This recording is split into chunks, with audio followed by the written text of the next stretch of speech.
नमस्कार। प्रस्तुत करने जा रही हूँ चंद्रधर शर्मा गुलेरी द्वारा लिखी हुई एक कहानी सुखमय जीवन। परीक्षा देने के पीछे और उसके फल निकलने के पहले दिन कैसे बुरी तरह बीतते हैं यह उन्हीं को मालूम है जिन्हें उन्हें गिनने का अनुभव हुआ है। सुबह उठते ही परीक्षा से आज तक कितने दिन गए यह गिनते हैं और फिर कहावती 8 हफ्ते में कितने दिन घटते हैं यह गिनते हैं। कभी कभी उन 8 हफ्तों पर कितने दिन चढ़ गए यह भी गिनना पड़ता है। खाने बैठे हैं और डाकिये के पैर की आहट आई, कलेजा मुंह को आया। मोहल्ले में तार का चपरासी आया कि हाथ पांव कांपने लगे। न जागते चैन न सोते, सपने में भी यह दिखता है कि परीक्षक साहब एक 8 हफ्ते की लंबी छुरी लेकर छाती पर बैठे हुए हैं। मेरा भी बुरा हाल था। LLB का फल अब की और भी देर से निकलने वाला था। न मालूम क्या हो गया था, या तो कोई परीक्षक मर गया था या उसको प्लेग हो गया था। उसके पर्चे किसी दूसरे के पास भेजे जाने को थे। बार बार यही सोचता था कि प्रश्न पत्रों की जांच किए पीछे सारे परीक्षकों और रजिस्ट्रारों को भले ही प्लेग हो जाए, अभी तो 2 हफ्ते माफ करें, नहीं तो परीक्षा के पहले ही उन सबको प्लेग क्यों न हो गया। रात भर नींद नहीं आई थी, सिर घूम रहा था। अखबार पढ़ने बैठा कि देखता क्या हूं, लिनोटाइप की मशीन ने 4-5 पंक्तियां उल्टी छाप दी हैं। बस अब नहीं सहा गया। सोचा कि घर से निकल चलो, बाहर ही कुछ जी बहलेगा। लोहे का घोड़ा उठाया कि चल दिए। 3-4 मील जाने पर शांति मिली। हरे हरे खेतों की हवा, कहीं पर चिड़ियों की चहचह और कहीं कुओं पर खेतों को सींचते हुए किसानों का सुरीला गाना, कहीं देवदार के पत्तों की सौंधी बास और कहीं उनमें हवा की सी सी करके बजना। सबने मेरी परीक्षा के भूत की सवारी को हटा लिया। बाइसिकल भी गजब की चीज है, न दाना मांगे न पानी, चलाए जाइए जहां तक पैरों में दम हो। सड़क में कोई था ही नहीं। कहीं कहीं किसानों के लड़के और गांव के कुत्ते पीछे लग जाते थे। मैंने बाइसिकल को और भी हवा कर दिया। सोचा था कि मेरे घर सितारपुर से 15 मील पर काला नगर है, वहां की मलाई की बर्फ अच्छी होती है। और वहीं मेरे एक मित्र रहते हैं, वे कुछ सनकी हैं। कहते हैं कि जिसे पहले देख लेंगे उससे विवाह करेंगे। उनसे कोई विवाह की चर्चा करता है तो अपने सिद्धांत के मंडल का व्याख्यान देने लग जाते हैं। चलो उन्हीं के सिर को खाली करें। ख्याल पर ख्याल बंधने लगा। उनके विवाह का इतिहास याद आया। उनके पिता कहते थे कि सेठ गणेश लाल की इकलौती बेटी से अब की छुट्टियों में तुम्हारा ब्याह कर देंगे। पड़ोसी कहते थे कि सेठ जी की लड़की कानी और मोटी है और 8 ही वर्ष की है। पिता कहते थे कि लोग जलकर ऐसी बातें उड़ाते हैं, और लड़की वैसी भी हो तो क्या, सेठ जी के कोई लड़का है नहीं, 20-30 हजार का गहना देंगे। मित्र महाशय मेरे साथ साथ डिबेटिंग क्लबों में बाल विवाह और माता पिता की जबरदस्ती पर इतने व्याख्यान झाड़ चुके थे कि अब मारे लज्जा के साथियों में मुंह नहीं दिखाते थे, क्योंकि पिताजी के सामने ची करने की हिम्मत नहीं थी। व्यक्तिगत विचार से साधारण विचार उठने लगे। हिंदू समाज ही इतना सड़ा हुआ है कि हमारे उच्च विचार चल नहीं सकते। अकेला चना भाड़ नहीं फोड़ सकता। हमारे सद्विचार एक तरह के पशु हैं जिनकी बलि माता पिता की जिद और हठ की वेदी पर चढ़ाई जाती है। भारत का उद्धार तब तक नहीं हो सकता। फिस एकदम अर्श से फर्श पर गिर पड़े। बाइसिकल की फूंक निकल गई। कभी गाड़ी नाव पर, कभी नाव गाड़ी पर। पंप साथ नहीं थी तो नीचे देखा तो जान पड़ा कि गांव के लड़कों ने सड़क पर ही कांटों की बाढ़ लगाई है। उन्हें भी 2 गालियां दी, पर उससे तो पंक्चर सुधरा नहीं। कहाँ तो भारत का उद्धार हो रहा था और कहाँ अब काला नगर तक इस चरखे को खींच ले जाने की आपत्ति से कोई निस्तार नहीं दिखता। पास के मील के पत्थर पर देखा कि काला नगर यहाँ से 7 मील है। दूसरे पत्थर के आते आते मैं बेदम हो लिया था। धूप जेठ की और कंकरीली सड़क, जिसमें लदी हुई बैलगाड़ियों की मार से 6-6 इंच शक्कर की सी बारीक पिसी हुई सफेद मिट्टी बिछी हुई। काले पेटेंट लेदर के जूतों पर 1-1 इंच सफेद पॉलिश चढ़ गई। लाल मुंह को पहुंचते पहुंचते रुमाल भीग गया और मेरा सारा आकार सभ्य विद्वान का सा नहीं, वरन सड़क कूटने वाले मजदूर का सा हो गया। सवारियों के हम लोग इतने गुलाम हो गए हैं कि 2-3 मील चलते ही छठी का दूध याद आने लगता है। बाबूजी का बाइसिकल में पंचर हो गया। एक तो चश्मा, उस पर रेत की तह जमी हुई, उस पर ललाट से टपकते हुए पसीने की बूंदें, गर्मी की चिड़ और काली रात सी लंबी सड़क। मैंने देखा ही नहीं था कि दोनों ओर क्या है। यह शब्द सुनते ही सिर उठाया तो देखा कि एक 16-17 वर्ष की कन्या सड़क के किनारे खड़ी है। हाँ, हवा निकल गई है और पंक्चर भी हो गया है। पंप मेरे पास है नहीं, काला नगर बहुत दूर तो नहीं, अभी जा पहुंचता हूँ। अंत का वाक्य मैंने केवल ऐंठ दिखाने के लिए कहा था। मेरा जी जानता था कि 5 मील 500 मील कैसे दिख रहे थे। इस सूरत से तो आप काला नगर क्या कलकत्ते पहुंच जाएंगे। जरा भीतर चलिए, कुछ जल पीजिए, आपकी जीभ सूखकर तालू से चिपक गई होगी। चाचा जी की बाइसिकल में पंप है और हमारा नौकर गोविंद पंक्चर सुधारना भी जानता है। नहीं नहीं, नहीं नहीं क्या, हाँ हाँ। यों कहकर बालिका ने मेरे हाथ से बाइसिकल छीन ली और सड़क के एक तरफ हो ली। मैं भी उसके पीछे चला। देखा कि एक कंटीली बाड़ से घिरा बगीचा है जिसमें एक बंगला है। यहीं पर कोई चाचा जी रहते होंगे, परंतु यह बालिका कैसी। मैंने चश्मा रुमाल से पोंछा और उसका मुंह देखा। पारसी चाल की एक गुलाबी साड़ी के नीचे चिकने काले बालों से घिरा हुआ उसका मुखमंडल दमकता था और उसकी आंखें मेरी ओर कुछ दया, कुछ हंसी और विस्मय से देख रही थीं। बस पाठक, ऐसी आंखें मैंने कभी नहीं देखी थीं। मानो वो मेरे कलेजे को घोल कर पी गई। एक अद्भुत कोमल शांत ज्योति उनमें से निकल रही थी। कभी एक तीर में मारा जाना सुना है, कभी एक निगाह में हृदय बेचना पड़ा है, कभी तारा मैत्रक और चक्षुमित्र नाम याद आए हैं।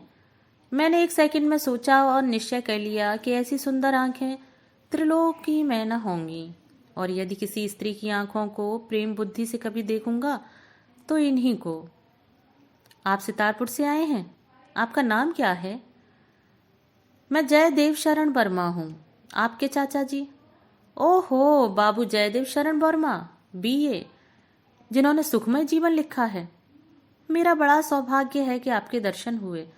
मैंने आपकी पुस्तक पढ़ी है और चाचा जी तो उसकी प्रशंसा किए बिना एक दिन भी नहीं जाने देते। वे आपसे मिलकर बहुत प्रसन्न होंगे।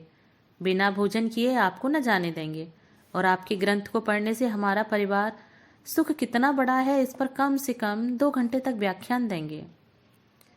स्त्री के सामने उसके नैहर की बड़ाई कर दे और लेखक के सामने उसके ग्रंथ की, यह प्रिय बनने का अमोघ मंत्र है। जिस साल मैंने बीए पास किया था उस साल कुछ दिन लिखने की धुन ली थी।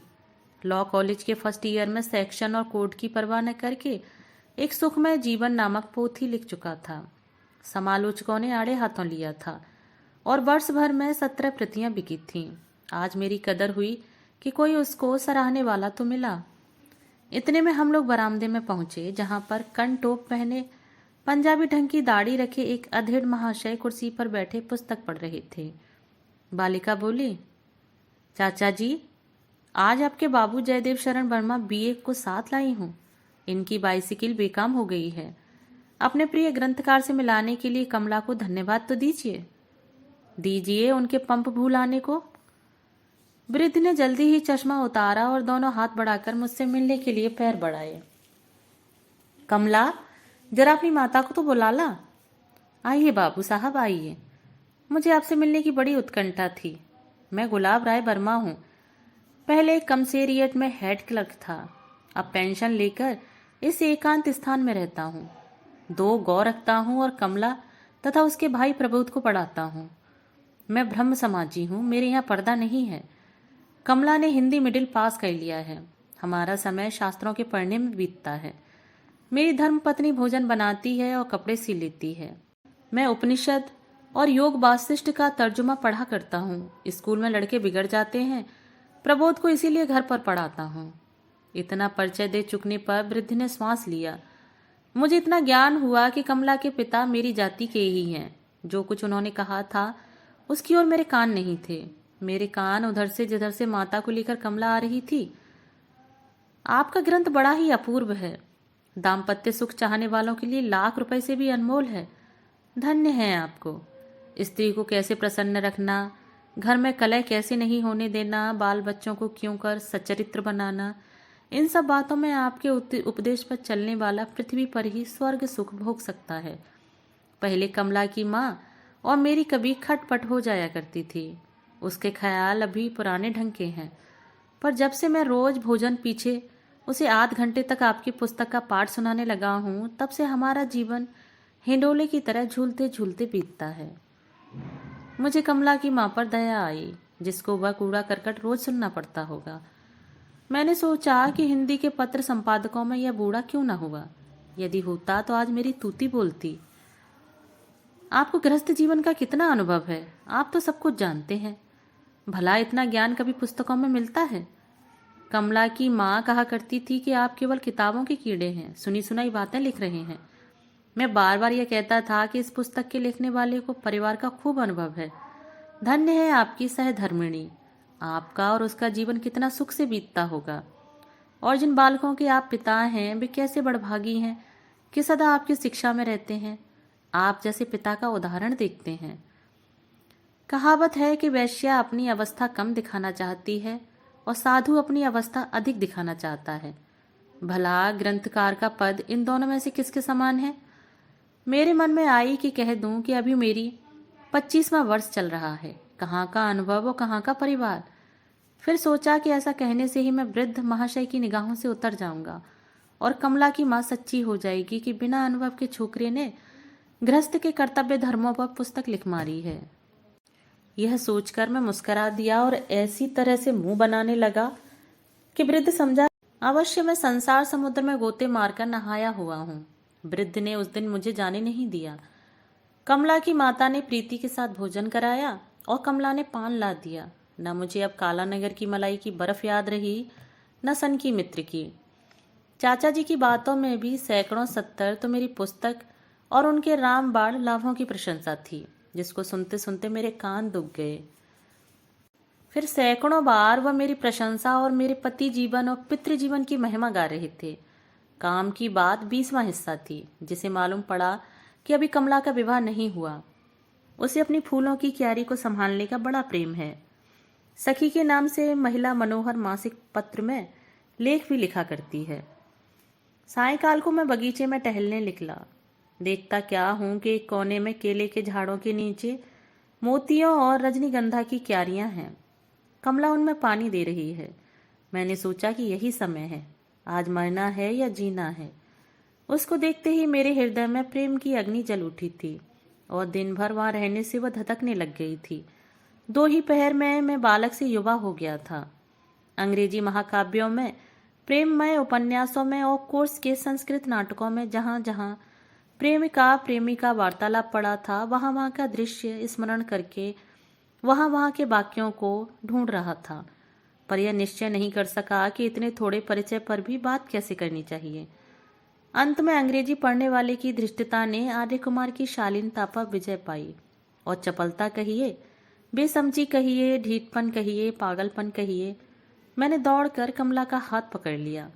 उसके चेहरे पर सुर्खी दौड़ गई और डोलची उसके हाथ से गिर पड़ी। मैं उसके कान में कहने लगा, आपसे एक बात कहनी है। क्या? यहाँ कहने की कौन सी बात है? जब से आपको देखा है तब से। बस चुप करो, ऐसी धृष्टता। अब मेरा वचन प्रवाह उमड़ चुका था। मैं स्वयं नहीं जानता था कि मैं क्या कर रहा हूँ, पर लगा बकने, प्यारी कमला तुम मुझे प्राणों से बढ़कर हो। प्यारी कमला, मुझे अपना भ्रमर बनने दो। मेरा जीवन तुम्हारे बिना मरुस्थल है, उसमें मंदाकिनी बनकर बहो। मेरे जलते हुए हृदय में अमृत की पट्टी बन जाओ। जब से तुम्हें देखा है मेरा मन मेरे अधीन नहीं है। मैं तब तक शांति नहीं पाऊंगा जब तक कि तुम। कमला जोर से चीख उठी और बोली, आपको ऐसी बातें कहते लज्जा नहीं आती? धिक्कार है आपकी शिक्षा को और धिक्कार आपकी विद्या को। इसी को आपने सभ्यता मान रखा है कि अपरिचित कुमारी को एकांत में ढूंढकर ऐसा घृणित प्रस्ताव करें। तुम्हारा यह साहस कैसे हो गया? तुमने मुझे क्या समझ रखा है? सुखमय जीवन का लेखक और ऐसी घृणित चरित्र। चुल्लू भर पानी में डूब मरो। अपना काला मुंह मत दिखाओ। अभी चाचा जी को बुलाती हूँ। मैं सुनता जा रहा था। क्या मैं स्वप्न देख रहा हूँ? यह अग्नि वर्षा मेरे किस अपराध पर? तो भी मैंने हाथ नहीं छोड़ा। कहने लगा, सुनो कमला, यदि तुम्हारी कृपा हो जाए तो सुखमय जीवन।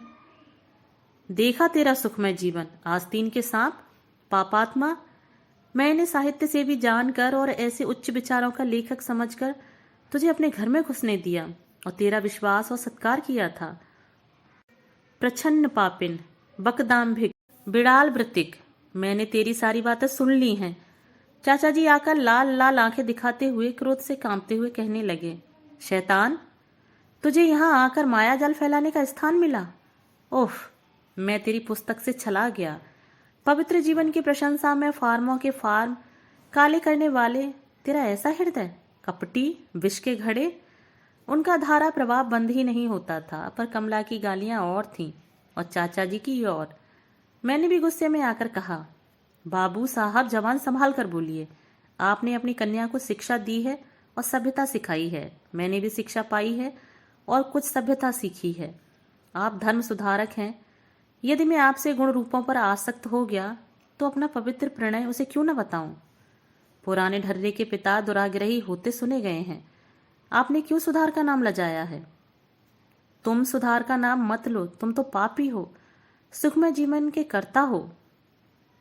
भाड़ में जाए सुखमय जीवन, उसी के मारे नाकों में दम है। सुखमय जीवन के कर्ता ने क्या यह शपथ खा ली है कि जन्म भर कुंवारा ही रहे?